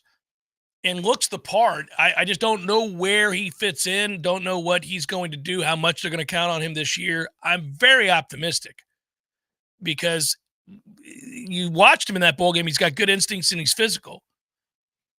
Let's hope that you get something from him at some point. He's kind of the unknown. He's somebody that could really surprise us, and you find him out there. He played against Florida State, had 2 assists and 2 tackles total. So we think it's Herring in no particular order. This time I'll go no particular order. Herring. Yeah, I gave Herring the number 1 spot with the most tackles by far. And Graham, and Cryer, and Nicholson. No, Stephon Thompson. Stephon Thompson, right. Nicholson being an X factor, we'll call it that. Same with Lavalley. Yeah. I listen, they talked a lot in spring about how much they like A.J. Cottrell. And I don't dislike A.J. Cottrell. He's not a guy that you expect to get a ton of work, but he knows where to be. He's tough. He's kind of like he's basically a clone in terms of size is Caleb. I think one of the questions to ask Tony, maybe that'll be my assignment, or maybe I get Gus again when we do the luncheon. Because I'm assuming there's going to be a luncheon. Let's hope. How many linebackers do you like to rotate ideally in a game? And how many would you rotate in a game where, like Alabama, you're going to be tested out the gate and you don't have time to sort through who knows what and how many guys will you trust? Like, where do you stand on that particular question as a defensive coordinator? I think that'd be something fascinating to hear from Tony because he's usually giving in those moments. Tony's a joy to talk to so far in his brief time here in Tallahassee. And from what I could tell, he was easy to talk to at Nebraska. He's kind of an open book. When you talk to Tony White, you can see the charisma. You can tell, you see the intensity, the focus. You can tell he's an ex-linebacker himself. And it comes across. He loves the game, loves guys who are physical and will hit. And isn't afraid. He's very, very confident. Well, you wouldn't bring in this guy and pay him what they're paying him if he wasn't extremely confident, didn't have great trust in what he teaches and what he implements. And so, yeah, he's been fun to talk to. He's not aloof, I should say. He's much more I got along swimmingly in the past with all of our coaches. On the ones that are gone, I got along with all those guys. But Adam Fuller was kind of like hard to connect with, according to some. He liked me for some reason, so we said, yeah, I could too. He was kind of weird in a weird way. I mean, I don't know how else to say that. I got along with him great, but I don't know that I was able to extract a lot of information from him when we talked. I feel like Tony is giving. He'll talk a lot about what they're trying to do, what they're implementing, what he expects. Also, there's not a lot of information to extract from Adam Fuller. Right, because the schemes are pretty, Yeah, I wonder, and this is going to be, again, we'll break it down after the Alabama game when we finally have data to go over with these coaches. Even that'll have a giant caveat. It's an Alabama-specific game plan. You know, you're really not going to have an appreciation for the flow of what it is they want to do until you get to maybe Miami, and even that might be too soon because of the disjointed nature of the start of the season and the opponents you play. You go from 0 to 60, and then you dial back to 15, 20 miles an hour for your next two games. A roadie with Virginia, a lot of noise in the system. It's early in the year there. Then Miami, then Pitt. Then now you're getting into the flow of things, but it takes a while for the season to get into a flow. I think the Virginia game is sneaky important, and we don't talk a lot about it because we've got Alabama on the horizon, and right after the Virginia game is the Miami game. So the games that are going to stand out when you look at the schedule are clearly going to be in that stretch anyhow, Alabama and Miami, but Virginia will tell you if you're back to being at least middle of the pack or better. I mean, you ought to go up and take care of business against Virginia. If you can't go up there and win, if you got to win that game 21-20 and pull it out late, and this fan base, that'll be rough. It would be, I would say, to solve for our future that night very quickly. Just be patient in the first half of that game too, because consider that after the Bama game is over, you play two nobodies who don't teach you much other than who's buttoned up enough to take the responsibility of handling their assignment, even when they don't have to. And now you're back to playing a power opponent, a conference opponent. But it's been 3 weeks since you've done so. That could be clunky as hell in the first quarter of that game because we'll be totally out of rhythm. I hope not. I hope we're more buttoned up than that. Just asking for understanding if that happens. Take it on the road and go play a good football game against the team you should beat. I mean, we'll talk about Virginia when we get to Virginia. We've got so much more, but that's a sneaky important game. Register for the Leadership Summit at ISF. Go to ISF.com, click the GLS tab, claim your seat today. Again, you can save money if you register by July 16th. You receive discounts if you're a nurse, first responder, a teacher, a student.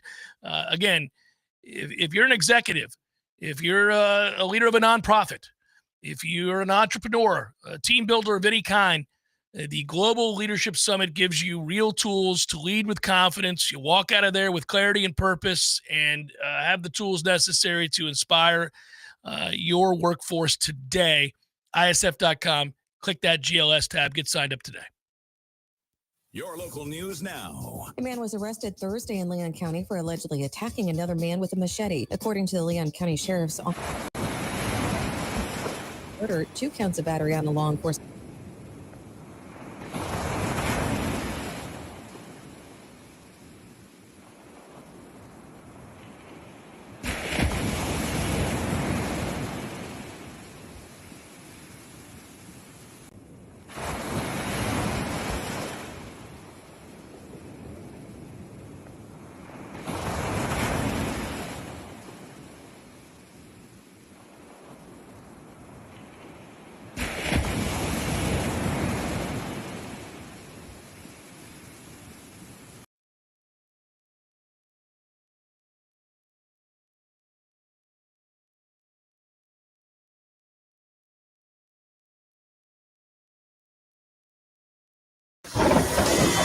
This is meteorologist Paul Trombley with your Real Talk 93.3 weather update.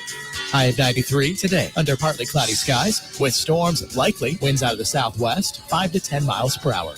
Mainly clear skies tonight, chance of thunderstorms, lows level out around 75. Sunshine mixed with clouds at times tomorrow, chance of thunderstorms, highs level out around 95. This report is brought to you by the Lawn Johns. For all your landscaping and lawn care needs, visit thelawnjohns.com. Currently, it's 86 degrees. Some men follow the crowd. Others take the long way, the wayward way. At thewaywardgent.com, we've curated the gear, gadgets, and grit every respectable man needs, from the fairway to the fire pit. We've identified the top-rated Amazon finds, so you don't have to. No fluff, just the good stuff. Visit thewaywardgent.com for the man who's not afraid to live a little off course. Thewaywardgent.com.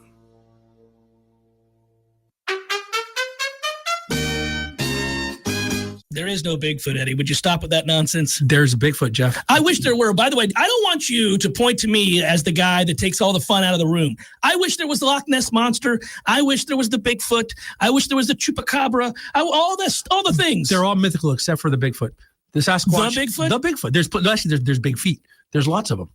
So like different, breeds, like different kinds. There's like, families. There's different families. And, so there's if they're in the snow, you call them a Sasquatch. Or the Yeti. Right, yep, and then here in Florida, that's a skunk ape, and I've never heard that one. By the way, why do you think it's real? We would have found them by now.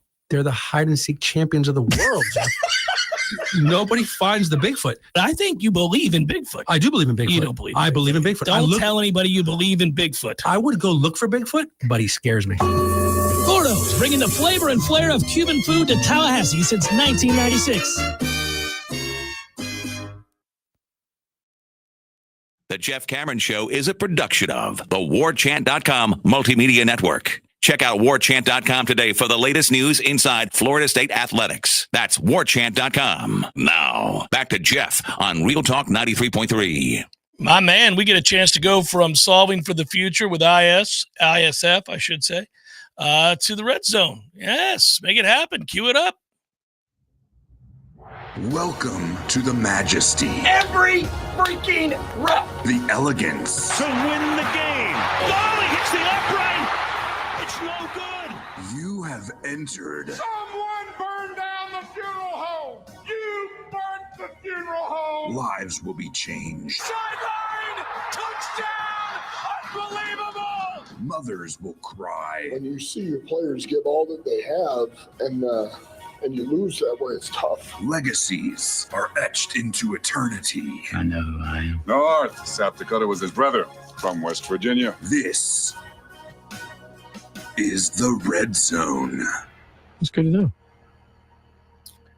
Red Zone is brought to you by our friends at Artisan Financial Strategies. Soon we'll actually be doing Red Zone talk during a season in which there are Red Zone appearances by football teams. 20 days until that happens in the Hall of Fame game, by the way. Artisan Financial Strategies, NoleRetirement.com. Go to NoleRetirement.com. Financial planning, estate and legacy planning, risk management, investment management, business succession, exit strategy. They've got you covered. It's as simple as this. You get in the game. It's a free retirement readiness assessment. Type in your email, hit send. I'm in. Good to go. They'll get back to you. Adam and his team at Artisan Financial Strategies, cutting edge, best of the best, and really, really trustworthy and reliable. I want my financial advisors to be trustworthy and reliable. They are. Artisan Financial Strategies. Fire away. First down. Well, first down. Before we start first down, what do you think of the galactic background right now? Since the that montage. Oh, I kind of like it. Yeah, no, look at it. Look at us. We're flying. Hey. All right, first down. I'm going to assume for the exercise here that our top two receivers in the game are Deuce Robinson and Squirrel White against Alabama. Mm-hmm. My question to you is, who will have the third most catches? Oh, that's an easy one, buddy. I'm glad you went that route. I was hoping you would. Randy Pittman. Randy Pittman. Mm-hmm. Okay. Randy Pittman will have the third most catches, may have the most catches. Ooh, all right. Randy Pittman's going to play and play a lot. Mark the time, 7-11-25. Yeah, he may have the most catches on the team for this game. Okay. Reliable, tough as nails. Most likely player second down. Most likely player to generate an explosive play. And I'm going to term explosive as more than what usual stat holders do. Stat keepers have it, I think, at 15 yards for an explosive play. Okay. How about 30-plus yards? If we hit a really big play, 30-plus yards, who's the guy who's going to give it for us?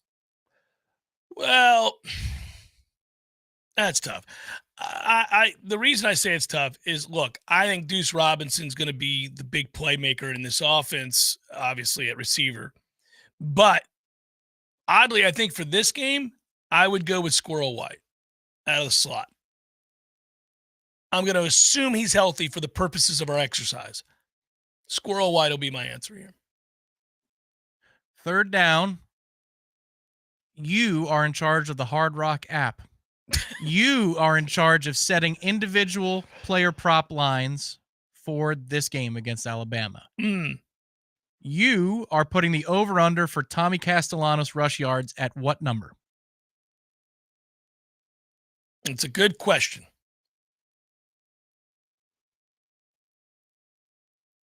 46. 46. And a hook? Yeah. 46.5. What would you take? It's a bonus third down question. The over. Yeah. I like that. 46.5, the over. Let that silence really fill the air. I like that. Let him run. I mean, come on, man. It's the one thing he does well. And it opens everything else up to improve the areas in which he doesn't perform well. He becomes a much better passer if he's able to run. He becomes a much better player all the way around if you get him involved out on the edges. I'm rolling him out. I'm giving him run-pass options for as many times as I can until they adjust. You know, I'm making the throws that he has to make pretty easy for now. Yeah, that's you got to get him involved that way. I'm setting the over-under fourth down, setting the over-under for Florida State total touchdowns, offensive touchdowns at 3.5. What side do you like? Under. Oh, I see. I knew you would do it that quickly. I didn't like that. I don't have us beating Alabama. I would have liked a hem and a haw. That's a great number, Tom. That's a lot. You think we're going to go four touchdowns? 4 touchdowns on offense. On offense. Solely. Not special teams, not a defensive score. On offense, we're gonna score 4 times. That doesn't mean that you have 4 70-yard drives. The special teams or defense could give you a short field. And you punch it in. I hope, like hell, we do. If our offense is going to score 28 points against Alabama's defense, we're going to have a good year. We're going to be better than I think we're going to be if we do that. If the offense scores 4 touchdowns, bonus question, percentage chance that Florida State wins the football game. Very good. 60%. Okay. Interesting definition of terms. Very good for me is 70%, not 60. 60 is I don't better than average. It's above average, certainly. Yeah. Well, I quickly adjusted my lofty expectation when I realized we got to stop them too. So it's like 60%. But I mean, come on, really? You think we're going to score 4 offensive touchdowns? I just said a number and I asked questions based on that I number. hope you're right. My goodness gracious, wouldn't that be something? Bonus question: If Alabama, these bonus questions. It's 5th down. It's 5th down. Greg Sankey said we could have a 5th down, so here we do. Yeah. We do. If Alabama scores 27 points in this game, what percentage chance do you give Florida State of winning the football games? Alabama scored 27. Lock it in. We have to win 28-27, and I just told you we're not going to get. We're allowed to win 31-27. We're allowed to win 50-27. Yeah, but I don't think we'll score 27 points against Alabama. So Alabama will win the game. Yeah, just a percentage chance that we win. If they score 27 points, that's it. Right now, 30%. That's not good. All right. I got you. I see you working. I'm just letting you know, again, when I look at Alabama and I look at that game and I look at the personnel, I agree with the 12.5 point spread. Oh, yes, I mean, you do a good job of conveying that. Well, I'm not trying to say we can't win the game. I'm saying I don't think we'll win the game, and I understand the point spread. But upsets do happen. Especially weird things happen in week 1 all the time. You see games you look back on, it's like, look at the NFL. It happens in the NFL, and those are pros. That's what they do for a living. You'll see results in week 1 that by week 12, you're like, how the hell did that happen? I mean, it does. It's an oddity sometimes. So maybe I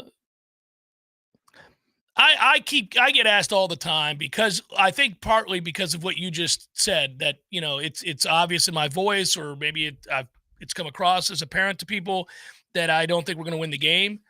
But when people see me out and they come up and ask about that game, they'll be like, how bad do you think we're going to get beat? They don't ask, do you think we can win? They always say, how bad do you think we're going to get beat? And I'm not trying to give the impression that I think we're going to be sitting there in the stands and it's going to be blazing hot and we're just 40-0 at half. That's not what I'm intimating. But I do think Alabama will win the game convincingly. I think Alabama will cover the spread. Yeah, if I bet it today, I won't bet that game because it's a game we're involved in. But I would. It's also week 1.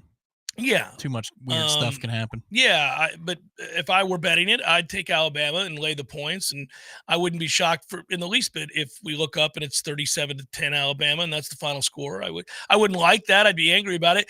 Although I will tell you that even 37-10 or something like that can look a lot better than it sounds. Like, what if it's 17-10 with 4 minutes to play in the third quarter? Okay. I mean, like you just don't have enough depth. You're not as talented. You hung in there. You were in the fight. It was a real game.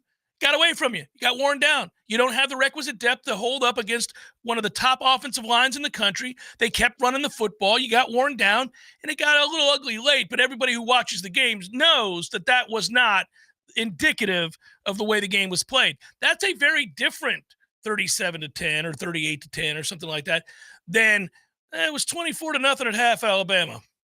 And they kind of went through the motions in the second half. And, we all know it was over before it started there in the third quarter. Do you envision you're going to wake up on game day feeling tepid?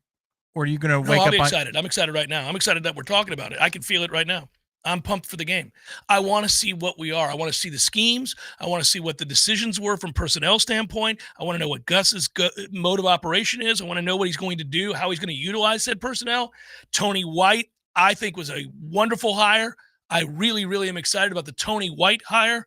I have said repeatedly, of all the new hires, Tony White's the one that I'm most excited about. But I've also said I don't think they have depth of talent to have an elite defense.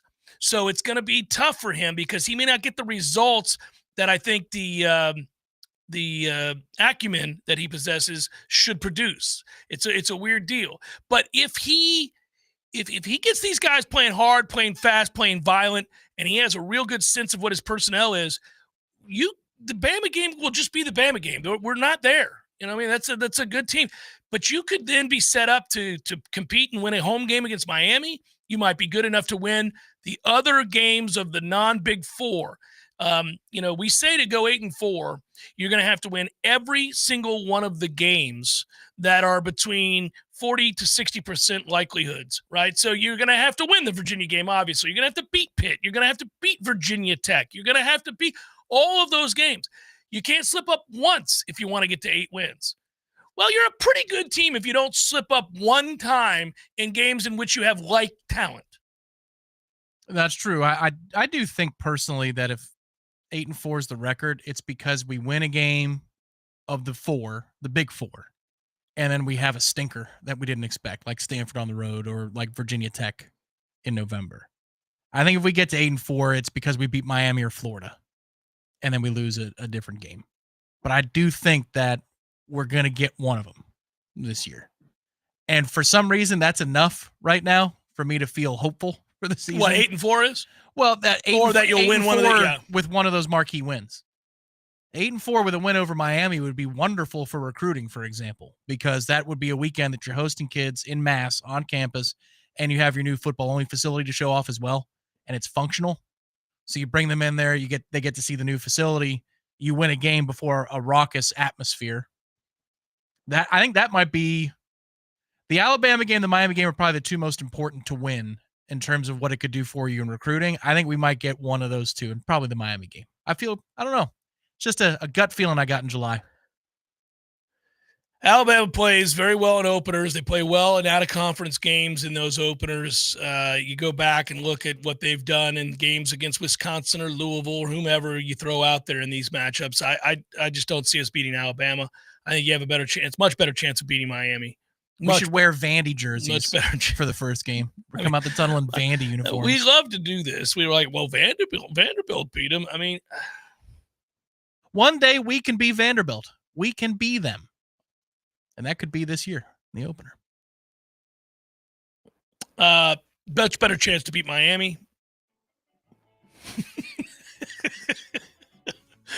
Final hour forthcoming. Stay with bonus hour. It's Jeff Cameron Show 93.3 Real Talk Radio Warchant TV.